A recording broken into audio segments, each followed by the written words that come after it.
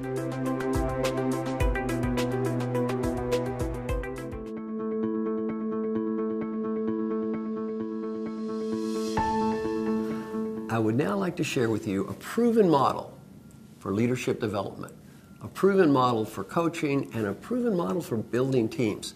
This model is the essence of how I teach leaders to develop themselves, the essence of how I do behavioral coaching, and the essence of how I work to build teams. It's a model that you can take back home and use with you as well. Step one in that model is ask. Get in the habit of asking people an important question. How can I be a better? How can I be a better manager? How can I be a better partner? How can I be a better team member? How can I be a better friend, family member? After we ask, step two is listen to what people have to say. Listen to what people have to say and fight that urge to talk. Learn to reflect and listen. Look at what they have to say as a gift. Step three is think. Think about their input. Again, what does it mean? Analyze it. Thank people. Thank people for giving you the privilege of learning. Ask, listen, think, thank. Step number 5 is respond. I'm going to teach you how to respond to feedback in a positive, simple, focused way. Ask, listen, think, thank. Respond. Involve those people. Involve the people around you. One key to successful change is get a support group of people to help you. Then, of course, change. You've got to do something about all this input because you don't get better just because you learn things. You get better because you do things. And then the final key is follow-up. I'm going to teach you the importance of follow-up and why follow-up works and how follow-up works. So our simple model for behavioral change, ask, listen, think, thank. After thanking people, respond, involve, change, and follow up. Now let's begin this process of asking at home. A good place to start is with our children. What can I do to be a better parent? A great question to ask. How can I be a better parent? If it's worthwhile to say, how can I be a better boss or team member, what's probably more important, how can I be a better parent? The problem with asking this question is you get the answer. Years ago, my daughter Kelly was 11 years old and my son Brian was 9 years old. I began asking my children a question. A question we as parents don't ask enough. What is that question? What can I do to be a better parent? The problem with asking the question is you get the answer. My daughter Kelly was 11. She said, Daddy, you travel a lot. That's not what bothers me. What bothers me is the way you act when you come home. You talk on the telephone, you watch the sports, you don't spend much time with me. And she said, one time it was Saturday and I wanted to go to a party at my friend's house and Mommy didn't let me go to that party. I had to stay home and spend time with you. And then you spent no time with me. That wasn't right. What could I say? Thank you. I said, Daddy's going to do better. Now, I'm very proud of this. I said, I'm going to keep track of how many days I can spend at least 4 hours with my family. 1991, 92 days. 1992, 110 days. 1993, 131 days. 1994, 135 days. I made more money the year I spent 135 days, 4 hours with my family, than the year I spent 20 days. What did I learn? The San Diego Chargers really don't care about me. It took me a while to figure that out. Now it's January 1, 1995. Daddy is so proud. I've got my little charts. Both kids are teenagers. I said, kids, look, 135 days, 4 hours with Daddy. What goal this year? How about 150 days? They both go, no, Daddy, you have overachieved. My son said, 50 is a better target. They both voted for a massive cutback of old Daddy. I learned a good lesson. When they're little, it's good to do this. Why? They need us. When they get older, it's important for a different reason. What is it? We need them. We need them. Again, very good to do this stuff at work, even better at home. I was teaching this class for a company called the Kaiser Permanente Company. A woman named Trudy Triner is in the class, and she said, you know, there's one thing you've always left out. She said, I've been to your class twice. I've read everything you've ever written. There's one thing you've left out. She said, please ask people to do this with their parents. She said, I went home from your class and I talked to my child who was 17 and I said, what can I do to be a better mother?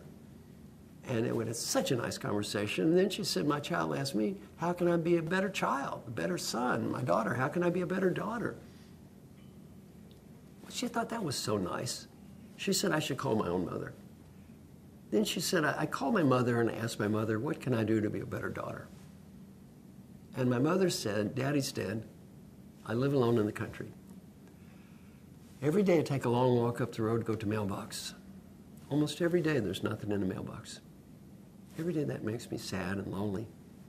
She said, as your mother, it would mean so much to me if you would just send me a little picture or a card or something, so when I would walk to the mailbox, I would find something in the mailbox. She started sending her mother little pictures and cards every day.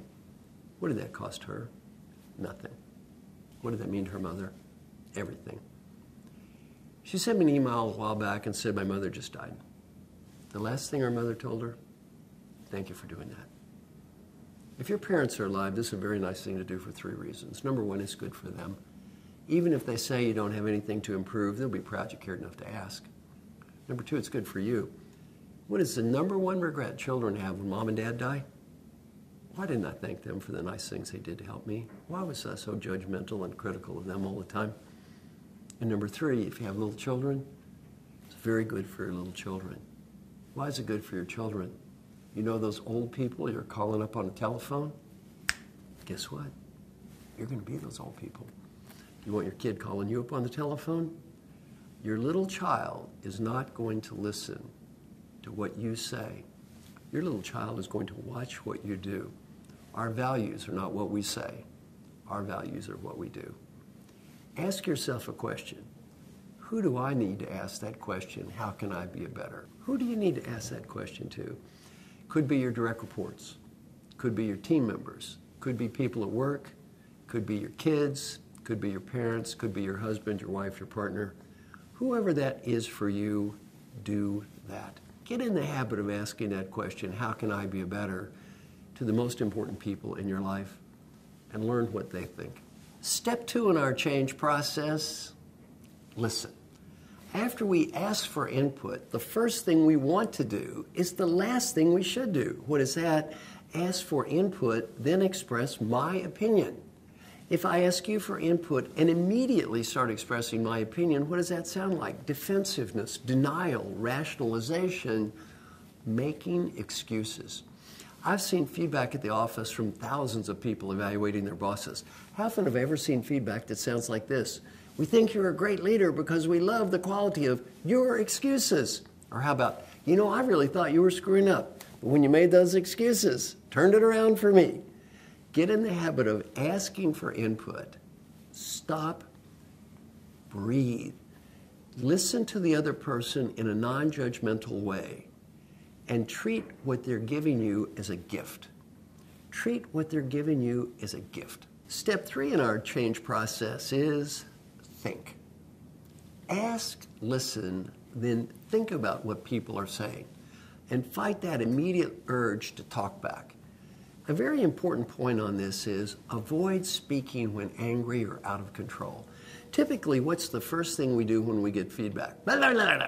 Start babbling. What's the first thing we do when we get angry? Blah, blah, blah. Start babbling.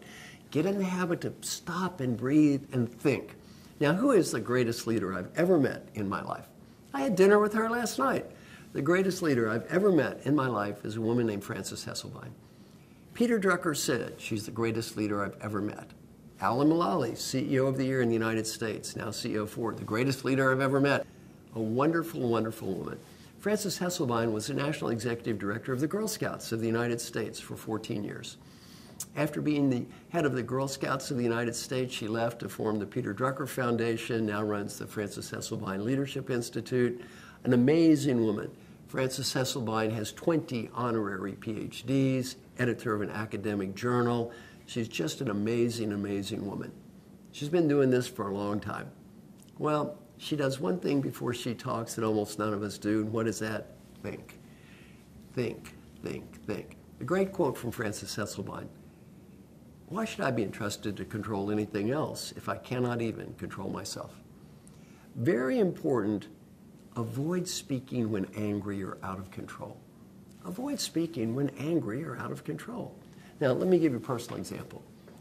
Years ago, I was in a monastery with a Vietnamese Buddhist monk, Thich Nhat Hanh, in Plum Village, France. We were encouraged to meditate on a variety of topics. One day the topic was anger. He said, think to a time in your life when you became angry and lost control of your behavior. We will analyze who was responsible for what happened. Came up with a case study involving my daughter, Kelly. I'm very proud of my daughter, Kelly. She's a graduate of Duke University, was on the TV show Survivor Africa, the 3rd season of Survivor. After that, she worked with Mark Burnett, the famous reality TV producer, for 2 years. She had casting for Survivor, for The Amazing Race. She then went on to get a PhD at Yale University and was recently ranked as one of the top business school professors in the world under age 40. Dad's very proud of my daughter, Kelly. When she was 14, though, she did something Daddy wasn't so thrilled with. Yes, my daughter at age 14 was a pioneer, ahead even of Britney Spears, in the world of navel rings. Yes, she was the first girl in her school to acquire a large and brightly colored navel ring.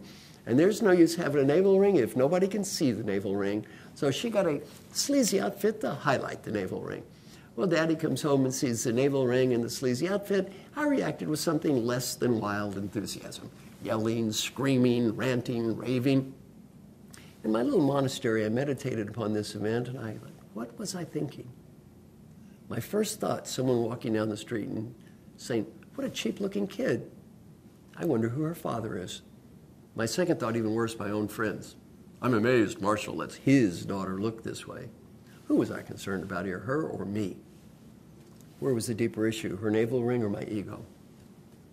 If I had to do it over, I would have still said, get rid of the navel ring. I didn't have to yell, scream, and act like an idiot. Very important to realize, the second I lose control, where is the problem? As Francis Hesselbein said, the second I lose control, the problem is no longer out there. The problem is in here. Ask, listen, think, and fight that incredible urge to speak when angry, when out of control, and when frustrated. Step 4 in our change process is thank people for giving us input. Thank people for giving us input and avoid punishing the messenger. Thank. Sounds simple, not so easy. In my classes, I always say, how many of you believe that you should encourage input from your coworkers? Everybody, oh, yes. Should we listen to this good input? Yes, yes. Encourage people to tell the truth? Yes, yes. Punishing the messenger, is that a good thing or a bad thing? Oh, terrible thing, terrible thing. Everybody says it's bad to punish the messenger. I'm going to give you a case study of punishing the messenger that I've given to hundreds of thousands of people, and I get almost 100% failure. It's a time when you got a message, and let's see how you handled it. Did you say thank you? Or perhaps become defensive? Here's the case study. You've had a hard day at work, a hard day. You go home. You get in the car to go to the store.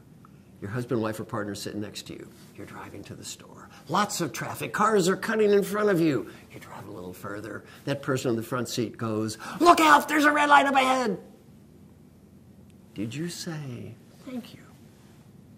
Or perhaps something that sounded a little more like, what do you mean there's a red light ahead? Don't you think I can see? I know how to drive this car. Why don't you be quiet and let me drive? How many of us have ever chosen plan B before? Well, almost all of us. Now, why are we yelling at that person in the front seat? I've asked thousands of people that question and come up with a lot of excuses. I was frustrated. I was upset. They said it in a bad tone. Almost every excuse, who do we blame? The other person. Why are we really yelling at that person in the front seat? 2 words, ego and pride.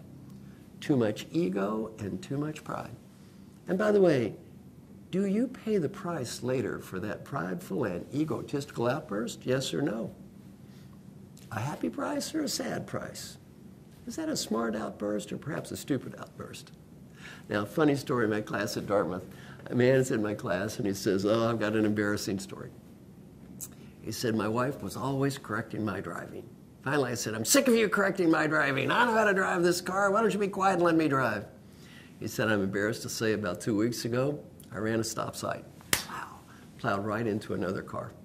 It was totally my fault. My first reaction, I looked at my wife and I said, why didn't you say anything? Well, learn when people give you input just to shut up and say thank you. Now I'm going to give you 2 examples of asking for input, a very negative example and a positive example. First, the negative example. There's a fantastic book called The Checklist Manifesto, written by Dr. Atul Gawande at Harvard Medical School. Now, Dr. Gwandi's research is very compelling. If a doctor goes in for a surgery and the nurse asks the doctor a series of very simple questions from a checklist before the surgery, the odds on unneeded infection plummet, and the death rate because of unnecessary infection is cut dramatically. The huge majority of hospitals around the world do not allow the nurse to ask the doctor the questions. What's one of the questions? Did you wash your hands? Why? Ego. According to Dr. Gwandi, thousands of people have died because of the egos of surgeons. Ego.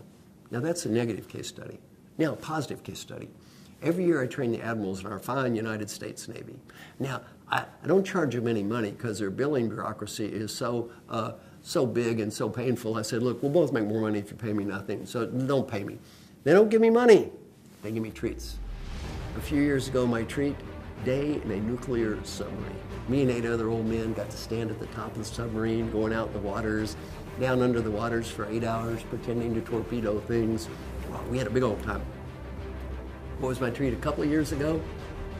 I went to the danger zone. Have you seen that movie, Top Gun? I got to fly 95 minutes on a United States Navy Top Gun fighter jet. 6 Gs, G suit, flying upside down, doing tricks. Got to fly the plane myself for about 10 minutes, and I'm proud to say I did not throw up. Now, before I took off, I noticed this kid is asking my host, Admiral Mark Guadagnini, head of Naval Aviation Training at the time, a series of simple questions from a checklist. These weren't tricky questions. What was the first question? How much fuel do you have? And I said, sir, this is puzzling. The doctor doesn't like the nurse asking the question because their ego's too big. Now, I said, no offense, sir, nobody in the world's got a bigger ego. The United States Navy Top Gun fighter jet pilot who becomes an admiral. You're going to have the biggest ego in the world. Yet you don't care this kid asked you the question. I said, sir, what's the difference? He said, Marshall, there's a huge difference. You see, that operation crashes, you die. That plane crashes, I die. He said, you put a gun to the doctor's head and said, you know, sir, that patient dies of an unneeded infection. I'm going to blow your brains out. They'd be asking a question twice. Well, ask, listen, think, and thank people. And always remember, don't punish the messenger. Don't punish those people who are trying to help us and tell us the truth. Step 5, respond. Ask, listen, think, thank, respond. Now, how do you respond to feedback once you get it? Well, I don't know a lot about a lot. I know a whole lot about how to respond to 360-degree feedback. I'm a pioneer in this area, developing some of the first customized 360-degree feedback ever done 30, 40 years ago. So how do you respond to 360-degree feedback? Well, positive, simple, focused, and fast. Let's pretend that I just got feedback from my coworkers, confidential 360-degree feedback. That means feedback from typically direct reports, my peers, my managers. Here's exactly how I teach everyone I coach to respond to feedback. If you ever get feedback like this yourself, do what I'm going to teach you. If you coach others to get feedback, teach them this way to do it. I would say something that sounds like this.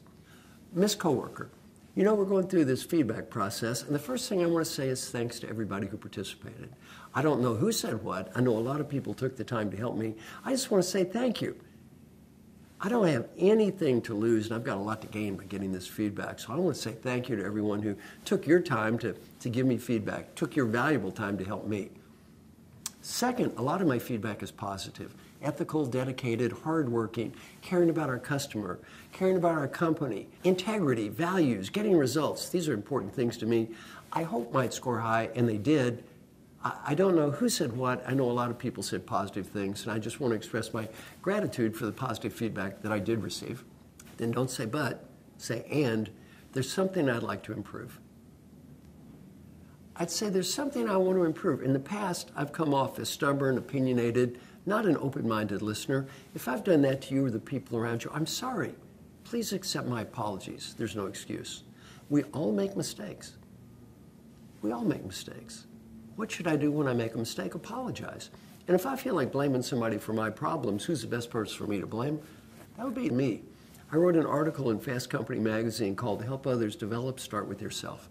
The best thing you can do as a leader to help other people take responsibility is let them watch you take a little responsibility. Then the next step you're going to like, don't ask for more feedback about the past. Have you ever noticed your direct reports do not like to give you negative feedback? Well, there's a reason.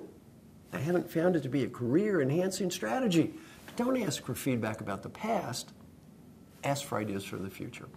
I'd say, Miss Coworker, I'm not going to ask you for feedback about the past. I'm going to ask you for ideas for the future. If you had to have ideas to help me be a positive and open-minded listener in the future, what might they be? Whatever that person says, sit there, take notes, listen, and say thank you. Don't judge or critique in any way, even in a positive way. And you might say, why not positive? Well, I get 3 ideas. The first idea I say, great idea. Second idea, that's an interesting idea. Third idea, nothing. What message did I just give the coworker? Excellent, fair, fail. Am I listening?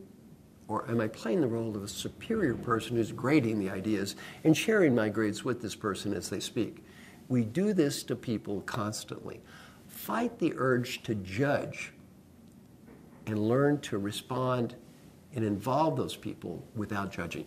Step 6 in our change process, involve. Ask, listen, think, respond, involve. It's very important to involve the people around you if you want to create positive long-term change in behavior. Now, why is involvement so important? One of the reasons these processes tend to work is you have a support group. Now, if you want to achieve positive long-term change in behavior, in any type of behavior, let me give you some simple guidelines. Number 1, you have to write down what is that specific behavior. You need to identify the specific behavior, you need to write down the behavior, and you need to get a support group that's going to help you change the behavior. You need to involve them. Why? If you don't involve the support group in helping you change the behavior, they will tend to look for that previous behavior and drag you back to where you were in the past, not give you the positive reinforcement needed to achieve the future behavior. Involve. The next step in our process is change. That's actually, you have to do the work. You have to engage in behavioral change. If you ask for input, listen, think, respond, involve, and then don't do anything, well, you're doing more harm than good. You've got to do the work. Arnold Schwarzenegger got a great quote. He said, nobody ever got muscles by watching me lift weights. Well, ultimately, you have to actually go out and do the work, and you have to change. I had been in business 12 years before anybody asked me the great existential question. What was that great existential question? Does anybody ever really change? I looked at this gentleman, and I said, I can't prove it. I have an undergraduate degree in mathematics, a PhD in organizational behavior, 12 years experience, an MBA. I don't have any proof, so I guess the answer is I don't know. Well, for the last 25 years, I've been answering that question. Now I do know. I know who changes, who doesn't change, why people change, and why people don't change. And the key to making change last can be summarized in one very, very simple term. You've got to follow up and stick with it. You've got to follow up and stick with it. The final step in our change process is called follow-up. Follow-up. And follow-up is critically important. What does follow-up sound like? It's positive, simple, focused, and fast. Follow-up sounds like this. First, after responding and letting people know what and listening and focusing, about every 2 months, say something that sounds like this. Miss Coworker, 2 months ago, I said I wanted to be a more positive and open-minded listener. Based on the last 2 months, give me some ideas for the next 2 months. It's been 4 months based on the last 2 months. Give me some ideas for the next 2 months. It's been 6 months. It's been 8 months. It's been 10 months. What happens if you engage in the kind of disciplined follow-up that I just described? I'm going to answer this not from a theory point of view, but from a research point of view. I'm now going to share a study called Leadership is a Contact Sport. This is a study that involves 86,000 people from around the world. It's a study that's been validated across countries, across cultures, across industries, and at every level of management. Thousands of managers got feedback. They sometimes went to training programs, sometimes had coaches, sometimes some combination. There were commonalities. Every leader in our study got 360-degree feedback from the people around them. Every leader was asked to personally pick areas for improvement. Every leader was asked to do what I've just described earlier, to respond to people, to involve them, and to follow up. And then we did a follow-up research to indicate, has the person become more effective? Not as judged by himself or herself, as judged by everyone around them. What did we learn in our research? First, Table 1. If you look at Table 1, the first question is, has this person become a more effective leader? All the way from a -3, less effective, 0 didn't change, +3, more effective, and could be anywhere in between. Now, what did we learn? If you look at Table 1, that question says, my coworker did no follow-up. Now, what that means is when people were sent to a leadership program but didn't talk to people like we described and did no follow-up, look at that curve. 5 companies asking exactly the same question. Well, if you observe that the distribution, if you know about probability and statistics, that looks slightly better than a normal distribution curve. I've done a control group study. The control group did this well. Table 1, these people might as well have been watching sitcoms as go to a training program or get feedback. Total waste of time. Now let's look at Table 2. If you look at Table 2, what do you see? Well, those scores now are getting a little better. When the coworker said a little follow-up, what do you see? A little better. Table 3, some follow-up, a lot better. Table 4, frequent follow-up, much better. And then finally, the amazing Table 5, consistent or periodic follow-up, massive improvement. Learning point. These people often went to the same program, taught by the same person, me, and they got feedback on the same process at the same time. What did I learn? If you get better, it doesn't have much to do with me. It's got everything to do with you. The stuff I've just been teaching you works. It doesn't kind of work or sort of work or a little bit work. It works. It works around the world. It works at every level of management. It doesn't work if you don't do it. Let's wrap up. Ask for input. Listen to it. Think about it. Thank people. Respond. Involve them, change, and follow up. And if you follow these simple steps, if you look at the research in our study, Leadership as a Contact Sport, you can become more effective as a leader, you can become more effective as a coworker, and you know what? You can even become more effective as a family member.